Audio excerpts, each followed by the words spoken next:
a steaming bowl toward me. "Let's see if she's really allergic," he laughed, his voice dripping with malice. My aunt chuckled, waving her hand carelessly. "Oh, sit down. It's just a harmless joke." The rest of the table joined in, laughing like my life-threatening condition was their evening entertainment. I stared at the crab soup, my chest tightening with a mix of fear and sheer humiliation. I didn't touch it. I didn't have to, because seconds later, the smug laughter completely vanished from the room. The smiles died instantly on their faces, and everyone started screaming. They thought they were playing a cruel prank on the family outcast. What they didn't know was that their little joke had just triggered a chain reaction that would tear our family apart, expose a massive betrayal, and change my life forever.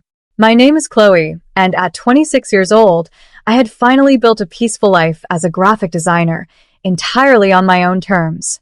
But stepping back into my parents' house for Thanksgiving always felt like stepping directly into an emotional trap. For as long as I can remember, my older brother, Julian, was the undisputed golden boy who could do no wrong, while I was relegated to the family outcast. This holiday was proving to be no different, especially since Julian had decided to make my severe, life-threatening seafood allergy the main entertainment of the evening. As we all settled around the heavily decorated dining table, the air thick with the scent of roasted turkey, Julian marched out of the kitchen with a smug, theatrical flair. He was holding a steaming ceramic bowl, placing it directly in front of my seat. It was a rich, fragrant crab soup, the single most dangerous item he could have possibly brought near me. He stood there with absolute arrogance, looking like someone who thought they were completely untouchable. "Let's see if she's really allergic," Julian smirked, leaning over the table to push the dish even closer to my plate. He looked around the room, practically begging our relatives to join in on his cruel game. My chest immediately began to tighten, not from a physical reaction yet, but from the sheer, suffocating humiliation of being trapped in a room full of people who viewed my medical reality as nothing more than a joke.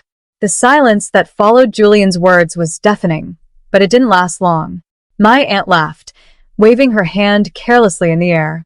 "Oh, sit down, Chloe. It's just a joke," she said, her voice dripping with dismissive contempt. Within seconds, the rest of the table joined in, chuckling and whispering like my medical condition was nothing more than an attention-seeking stunt. I looked at my parents, hoping for a shred of defense, but they simply looked away, validating Julian's cruelty with their silence. The suffocating pressure to just laugh along and play the victim was immense. But I didn't touch it.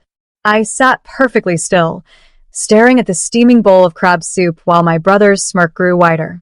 He thought he had completely broken me, expecting me to either burst into tears or throw a dramatic tantrum that would prove his point. I was actually preparing to stand up, quietly take my coat, and walk out of their lives for good. I didn't have to make a sound, because before I could even push my chair back, the smug laughter in the room died instantly. Suddenly, my father gasps, clutching his throat as his face turned a terrifying shade of purple. He hadn't been paying attention and had taken a massive spoonful from the secondary serving bowl Julian had placed next to him. Seconds later, the laughter completely vanished, and everyone started screaming. My father didn't just have a mild reaction.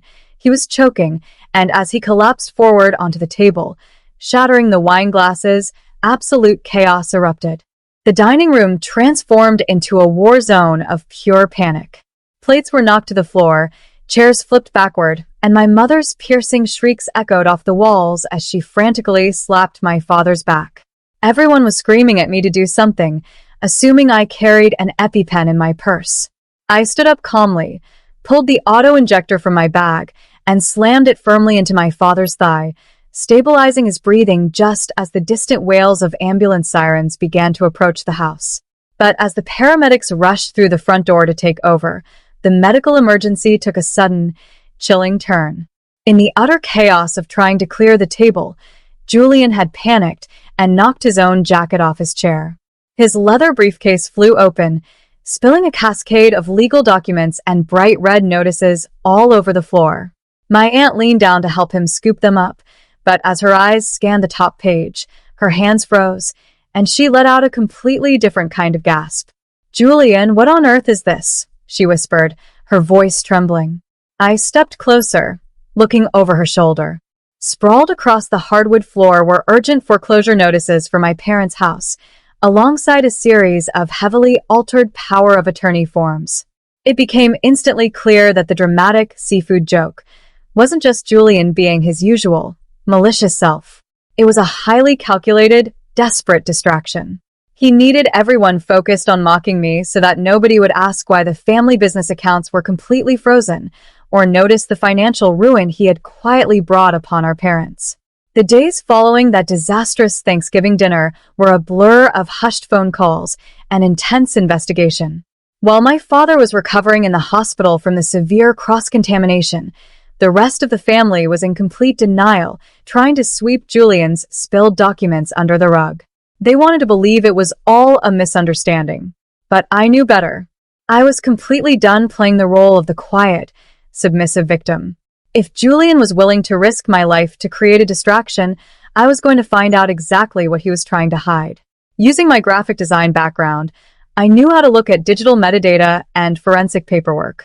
I went back to my parents' house under the pretense of watering the plants and systematically searched Julian's home office. What I uncovered in his filing cabinets made my blood run cold. It was a mountain of deep, calculated betrayal. Julian hadn't just made a few bad investments. He had been systematically forging my father's signature on high-interest loan applications and draining our parents' retirement portfolios to fund a massive online gambling addiction. The most sickening part was realizing the timing of it all. He had structured the final, irreversible transfer of their remaining business assets to take place on the exact Monday after Thanksgiving. The cruel seafood prank wasn't just a random act of malice. It was designed to make me look unstable, dramatic, and completely untrustworthy in front of our relatives right before I could look at the family books. He wanted to ensure that if I tried to warn anyone about the discrepancies I'd noticed in the family business, the entire family would dismiss me as an attention-seeking liar. With the hard evidence safely stored on my encrypted drive, it was time to plan my quiet, meticulous retaliation. I didn't confront Julian right away, nor did I run to my mother with the truth. I knew the toxic family dynamic all too well. If I came forward pleading for justice, Julian would easily spin it as a bitter, vengeful sister trying to kicking him while he was down. Instead, I took a page from the playbook of true strategic mastery and decided to act completely normal. I called Julian the next morning, my voice perfectly calm and cooperative. I told him I felt terrible about the chaos at Thanksgiving and wanted to help smooth things over with the family business before Dad got discharged from the hospital. I could practically hear the arrogant relief wash through the phone line. He truly believed his plan had worked, thinking I was still the same intimidated, weak outcast he could easily manipulate. He readily agreed to a formal family meeting at the firm's office to finalize some routine restructuring paperwork before the upcoming Monday deadline. But while Julian spent the weekend celebrating his perceived victory, I was meeting behind closed doors with a forensic accountant and a veteran corporate attorney. We drafted a series of legally binding disclosures and asset freeze mandates. I wasn't just planning to defend myself anymore. I was building an inescapable legal cage. When Julian walked into that conference room on Monday morning, expecting to quietly sign away our parents' life savings, he wouldn't be meeting a submissive sister. He would be walking directly into a beautifully orchestrated financial ambush. The atmosphere inside the corporate conference room was freezing. Julian sat at the head of the mahogany table, looking every bit the successful, untouchable air as he casually adjusted his watch. My parents sat beside him, looking frail but entirely trusting, ready to sign whatever paperwork their golden boy handed them.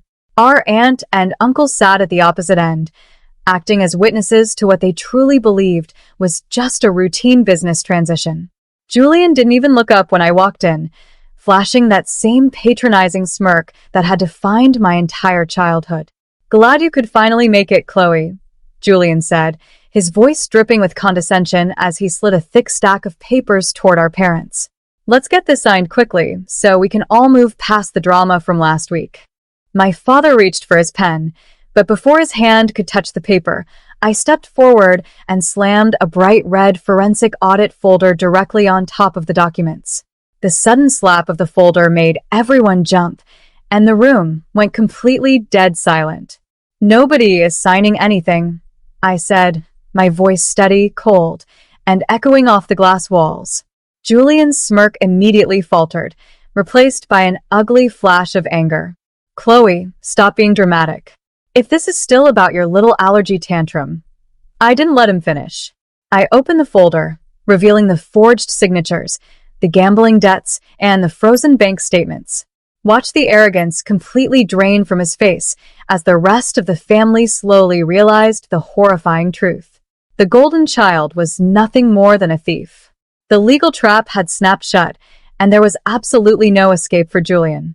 Faced with the undeniable choice between immediate criminal prosecution for grand larceny or signing over his own assets to repay what he had stolen, he collapsed into his chair, utterly defeated.